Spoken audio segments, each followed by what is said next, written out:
This week, the major news outlets reported the Pope's Christmas message, his message of peace.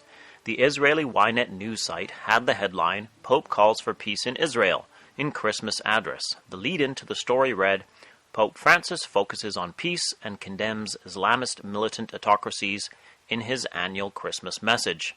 There is no other church leader whose Christmas speech would gather anywhere near the media attention that the leader of the Roman Church receives. The Queen of England's speech gathered some media attention, but again, nowhere near the same as the Roman Church. Aside from the media attention, tens of thousands crowded into St. Peter's Square at the Vatican to hear the message live. The influence of the Catholic Church today is immense, and often on the news we hear the Pope quoted as a moral authority in the world. Here's an English translation of the Roman Pope speech from the Vatican radio website, the voice of the Pope and the Church in dialogue with the world, as they claim. "Where God is born, hope is born," the Pope said. "Where God is born, peace is born, and where peace is born, there is no longer room for hatred and for war. Yet precisely where the incarnate Son of God came into the world, tensions and violence persist, and peace remains a gift to be implored and built. May Israelis and Palestinians resume direct dialogue and reach an agreement which will enable the two peoples to live together in harmony, ending a conflict which has long set them at odds, with grave repercussions for the entire region." Later, the Roman Pope referred to terrorism. "My thoughts also turn to those affected by brutal acts of terrorism, particularly the recent massacres which took place in Egyptian airspace, in Beirut, Paris, Bamako, and Tunis." He finished with a quote from the Psalms. "Today, then, let us together rejoice in the day of salvation. As we contemplate the crib, let us gaze on the open arms of Jesus, which show us the merciful embrace of God. As we hear the cries of the child who whispers to us, 'For my brethren and companions' sakes, I will say, peace be within you.'" Psalm 122, verse 8. It must be stated that the idea of God, the creator of the universe, being born is absurd. This speech would sound comforting to many, a message of peace for the world, and that is clearly what it was calculated to be on the surface. However, there is a glaring problem with this carefully written speech. Let's take a closer look. The Roman Pope begins his statement about peace in Israel by noting that where he says God was born, peace should be born. Therefore, there should be no more hatred and war. But when Jesus came, he said, "Think not that I am come to send peace on the earth. I came not to send peace, but a sword." Matthew 10, verse 34. What is going on here? When Jesus came, the people rejected him, and therefore judgment came upon them. There is no peace without righteousness. Isaiah 32, verse 17. "And the work of righteousness shall be peace, and the effect of righteousness quietness and assurance forever." When the true Messiah, the King, the Lord Jesus Christ, returns, there will be peace. Listen to these verses from Psalm 72. "Give the king thy judgments, O God, and thy righteousness unto the king's son.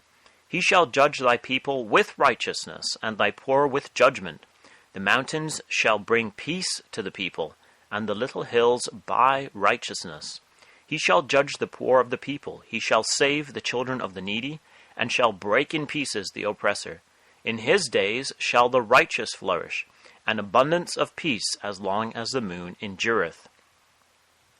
The call for peace in Israel, although the Pope doesn't say Israel, sounds nice, but it must be understood within the Vatican's understanding of peace. The Vatican does not wish for peace in the Middle East. They desire a just peace. In other words, a Vatican-approved peace. In Israel's case, this means a Palestinian state with Jerusalem, Israel's capital, and the holy place is internationalized and administered by the United Nations, where the Vatican has great influence. See Bible in the News from May 30th of this year for an in-depth look at this subject. Vatican support for Muslim-Palestinian aspirations. The Roman Pope begins by demonstrating his complete impotence to bring peace to Israel. If he was indeed the king of God's kingdom on earth, as he claims to be, there would be righteousness and peace in Israel. Yet, as he says, tensions and violence persist.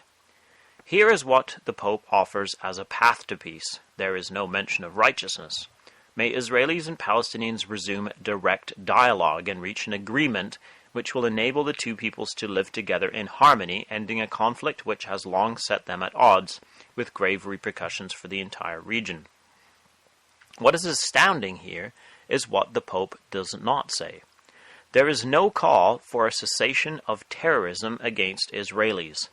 Since September, Israel has been subject to a wave of terrorism. Here are some details from the Israeli Ministry of Foreign Affairs website. The recent series of attacks against Israelis is the direct result of incitement by radical Islamist and terrorist elements, calling on Palestinian youth to murder Jews. According to data from Magen David Adom, the Israeli Red Cross, between September 13th and December 23rd, 2015, 24 people have been killed and 283 wounded, 24 of them seriously. As of December 24th, the Israel Defense Force recorded these terror attacks since September: 97 stabbings, 35 shootings, 19 car ramming attacks into groups of people. Yet even when the Pope speaks of terrorism, there is no mention of Israel. He said, "My thoughts also turn to those affected by brutal acts of terrorism, particularly the recent massacres which took place in Egyptian airspace, in Beirut, Paris, Bamako, and Tunis." Why is the Pope ignoring a wave of terror in Israel? The Daily Telegraph asked the exact same question in relation to the whole world in an opinion piece in October of this year by Arsen Ostrovsky entitled, "Why is the World Ignoring a Wave of Terror in Israel?" In this piece, Arsen, an international human rights lawyer living in Israel, concludes, "In a groundbreaking speech on Islamic extremism this July, the British Prime Minister David Cameron made clear, if you say violence in London isn't justified, but suicide bombs in Israel are a different matter, then you too are part of the problem. To all those people who fail to condemn this Palestinian terror, or find ways to excuse, equivocate, or minimize it, I say the same. Then you too are part of the problem." When Abbas visited the Vatican in May of this year, the Roman Pope called him an angel of peace. On September 30th of this year, Abbas gave an incendiary speech at the United Nations General Assembly, where he included the Christian holy sites which he imagines Israel has plans to undermine. He said, "I call on the Israeli government before it is too late to cease its use of brutal force to impose its plans to undermine the Islamic and Christian sanctuaries in Jerusalem, particularly its actions at Al-Aqsa Mosque, for such actions will convert the conflict from a political to religious one, creating an explosive in Jerusalem and in the rest of the occupied Palestinian territory." He went on to say, "Palestine is a country of holiness and peace. It is the birthplace of Christ, the messenger of love and peace." Recently, on the 17th of May 2015, 2 nuns from Palestine, and he names them, were canonized as saints by His Holiness Pope Francis at the Vatican in the presence of tens of thousands of the faithful from around the globe. The flag of Palestine was raised at the Vatican, which recognized the state of Palestine, as documented in the agreement signed between the Holy See and the state of Palestine. 2 weeks before his speech at the United Nations, Abbas spoke to his own people on Palestinian TV. Arsen noted this in an opinion piece in the Telegraph. He wrote, "In a speech on Palestinian TV on September 16th, Abbas proudly stated, 'We bless every drop of blood spilled for Jerusalem.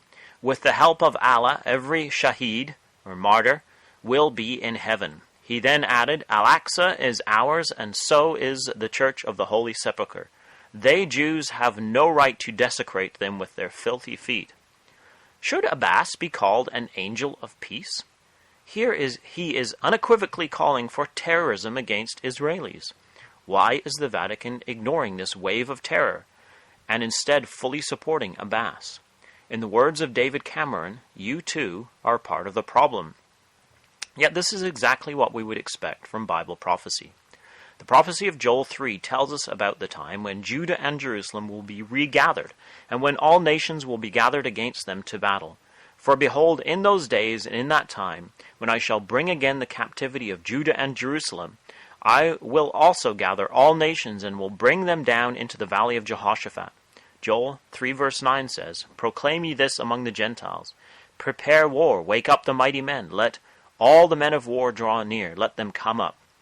The word here, prepare, is the verb to be holy, to consecrate. So the war against the regathered Jews of Judah and Jerusalem is a holy war, a consecrated war by the nations. Today we see a sanctified holy war against the regathered Jews in the land of Israel. They are preparing and sanctifying a war against the Jews in Israel. The Vatican is involved, and while attempting to appear holy, they are a wolf in sheep's clothing.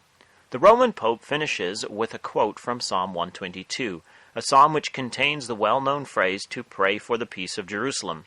This is a travesty.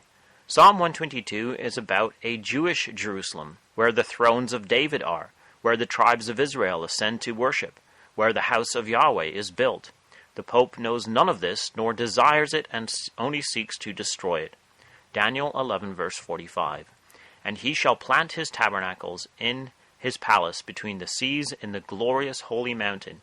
Yet he shall come to his end, and none shall help him. Return again next week, God willing, as we once again consider the Bible in the News. This has been David Billington with you at www.bibleinthenews.com.